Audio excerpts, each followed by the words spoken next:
Mahalakshmi Vidya Mandir CBSE பள்ளியில் 80வது சுதந்திர தின விழாவில் பள்ளி ஆலோசகர் டாக்டர் கே சீனிவாசன் சிறப்பிக்கிறார்.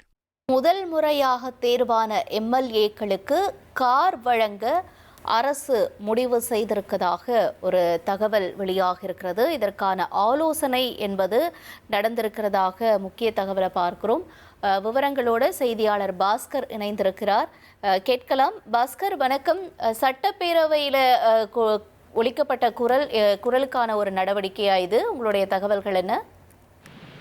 தமிழக அசெம்பிளி செஷன் நடைபெற்று வருகிறது. அந்த வகையில தமிழக சட்டமன்றத்துல விடுதலை சிறுத்தைகள் கட்சியினுடைய எம்எல்ஏ ஜோதிமணி தனக்கு பொருளாதார வசதி கிடையாது, தமிழ்நாட்டில் இருக்கக்கூடிய சட்டசபை தொகுதி பெரிதாக இருக்கிறது, இங்க முழுவதும் சென்று ஆய்வு செய்ய கார் வசதி கிடையாது, இதற்கான பொருளாதாரமும் தன்னிடம் இல்லை, என்னை போலவே எம்எல்ஏக்கள் நிறைய பேர் இந்த மாதிரி இருக்காங்க.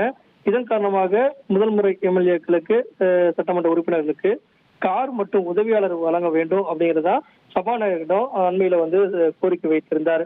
இதையடுத்து சபாநாயகர் தமிழக முதலமைச்சருடன் இந்த விவகாரம் குறித்து அவருடைய பிரச்சனைக்கு கவனத்துக்கு கொண்டு செல்ற அப்படிங்கிறதையும் பேரவையிலேயே சபாநாயகர் உறுதி கொடுத்திருந்தாரு. அந்த வகையில அந்த எம்எல்ஏ கேட்ட கார் மற்றும் உதவியாளர் தொடர்பான கோரிக்கைகள் தமிழக முதலமைச்சர் தற்போது பரிசீலனை மேற்கொண்டிருக்கிறார் அப்படிங்கிறது முதல் கட்ட தகவல். நிதிநிலையை ஆராய்ந்து முதல் முறை எம்எல்ஏக்களுக்கு புதிதாக கார் வழங்குவது தொடர்பாக விரைவில் ஆலோசித்து முடிவெடுத்து அதனடிப்படையில் அறிவிப்பு என்பது தமிழக சட்டப்பேரவையிலேயே அதற்கான அறிவிப்பு வெளியாகக்கூடிய வாய்ப்பு இருக்கிறது.